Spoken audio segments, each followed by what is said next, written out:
Welcome to the Hilton Head Living Podcast. I am your host, O.T. Gibbons. Our mission with all of our content is to make sure you have the best time in Hilton Head. All the best places to go, all the biggest events going on, and everything you need to know to make the most out of your time on the island. I am joined as always by the star of our content, my beautiful wife and co-host, Jessica Gibbons. How you doing, Jess? Hi. All right, on this week's episode of the podcast, we're going to be talking about everything going on this weekend in Hilton Head. We're going to be talking about our favorite new thing that we tried last week. And as always, we are going to answer the people. But before we get into all that, if you could please rate this podcast wherever you're listening or like and comment on this YouTube video, that would be amazing and it would really help us out. So with that, Jess, what's going on in Hilton Head this weekend? Party in the Park returns for the summer on June 12th at Lowcountry Celebration Park from 6 to 8:30. There's live music, food trucks, and a car show. It's free entrance, but the food, beverages, and other activities are sold separately. Movie night will also start back up on the 12th at Shelter Cove Community Park. The movie Unsung Hero will begin at 8:30. Bring lawn chairs, blankets, and whatever you need to enjoy the movie. Sunset celebrations at Shelter Cove Town Center will take place every Friday beginning on June 13th from 7 to 10 p.m. It's free to attend with live music and bring lawn chairs to sit on, and pets are welcome. Bring the kids to Harbortown to see the Rick Hubbard Kids Show underneath the Liberty Oak Tree from 8 to 9:30, and kids get to leave with their own kazoo. Fun for kids. I don't know so much for the adults, for parents though, but sounds fun for kids. The Bluffton Sunset parties continue with Brews, Blues, and Barbecue on June 13th at Oyster Factory Park from 5:30 to 9:30, and make sure to get your tickets beforehand. There'll be live music and food trucks. And then some new and noteworthy news on Hilton Head. There are a bunch of new places that have just opened up, starting with Sweet Owl's Donut and Coffee, and they also have lots of breakfast items. They have opened up their second location at the beach house, so right next to Tiki Hut.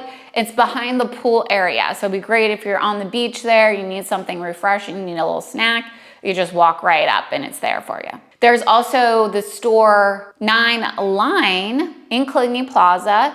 It's a clothing apparel for men and women. It's a veteran owned, and it gives back to military and first responders families, which is awesome. I bought a shirt from there. It's very, very comfortable. It's good stuff. They really, go check it out. It's right next to Frosty Frog. Mm-hmm. Also in Coligny is Jean-Pierre Khalifa, which, sorry if I pronounced that wrong. It's Klifa. So it's also in Coligny Plaza, and it's a women's boutique shop. There's also the Christmas Mouse in Coligny, which, as the name says, it's a Christmas store. So you can shop Christmas stuff, which when I go on vacation, I always love to get a Christmas ornament wherever I've been to. So that would be a fun place that I would go to if I was visiting. The Milkshake Factory just opened up in Main Street Village on the north side of the island. As the name suggests too, lots of different types of milkshakes. They also have chocolate and treats. There is Starbird just opened in the village at Wexford. They have small plates and drinks. So it seems like a fun little place to go relax at. And lastly, Nala's Bar and Grill will take over where Lucky Beach Bar was, right off of William Hill Parkway, right next to Adventure Cove near Folly Beach. It's supposed to have beach eats with a Caribbean vibe. Okay, that's everything happening in Hilton Head this weekend. So let's go back to last week and talk about our favorite new thing that we tried last week. So Jess, what did you do last week? Well, I'm sure you guys have heard about us renovating our house and how we had to stay with OT's parents in Sea Pines. And as you can see, we are back in our house finally. Woohoo! These beautiful windows behind me, those were part of the renovation. And one of them didn't come in, so that's why it took forever also. This one right here. For our last night in Sea Pines, to thank his parents for letting us stay there for so long and putting up with us and the dogs, I wanted to take them out to a nice dinner. So I took them out to CQ's in Harbor Town, which I had never been to. They had only been to once, like a long time ago. And it was delicious. It was perfect for the occasion. It has a lot of history. It's a cute little restaurant area. It's cozy. They have a cute little bar area. The food was delicious. We had all seafood stuff. I had ahi tuna and they split a seafood pasta. We just really enjoyed it and we were too full to have dessert afterwards.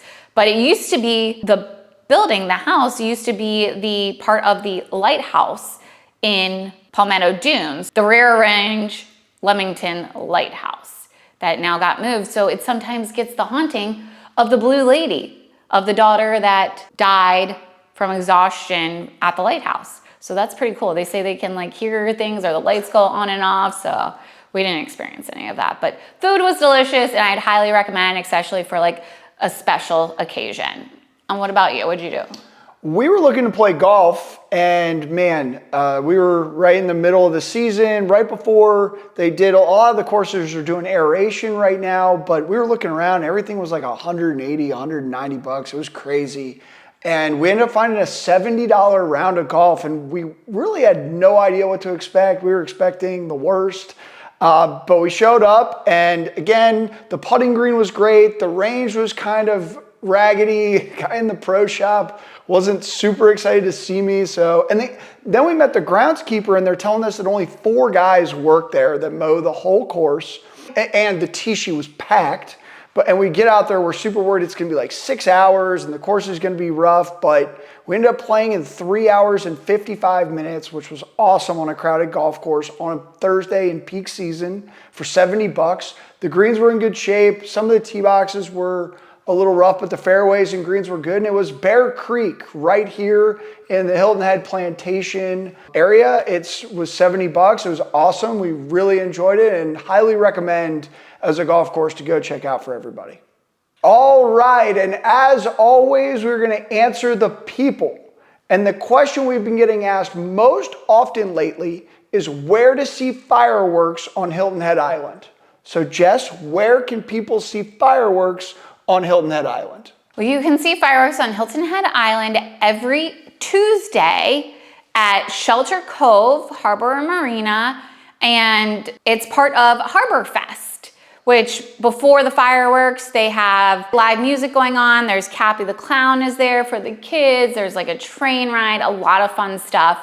And the fireworks begin when the sky gets dark, which is usually around like 9 o'clock. Per se, except for they are not going to have them on July 1st because they're going to have a July 4th celebration that Friday with all the fireworks and fun activities. And then on 4th of July, there are also fireworks in Harbor Town in Sea Pines, which we sat on the 18th hole, is it? Yeah, we sat right there on 18, like green and fairway to watch the fireworks. What's the golf course? The Harbor Town Links golf course, the main golf course where they have the RBC. Gotcha. That was a great location. Lots of people had their blankets out. It wasn't too crowded, but people were also in Harbor Town, the main area. I don't know what they'll do this year though, because the golf course is completely under renovation. Oh. So the watching spot may not be right there on the golf course. It may be, but we've watched them from the Harbor Town area by like quarterdeck before as well. Basically the boat is right out there, right outside. So if you're anywhere in that like Harbor Town, Sea Pines area, you'll be able to see them. That is most of the time where people watch them is right there on the golf course. Yeah, I would assume in South Beach area too, like Salty Dog, you'd probably see them well too since they're out on the water. Yeah. And then Bluffton is also having a 4th of July celebration where they'll also have fireworks at dark.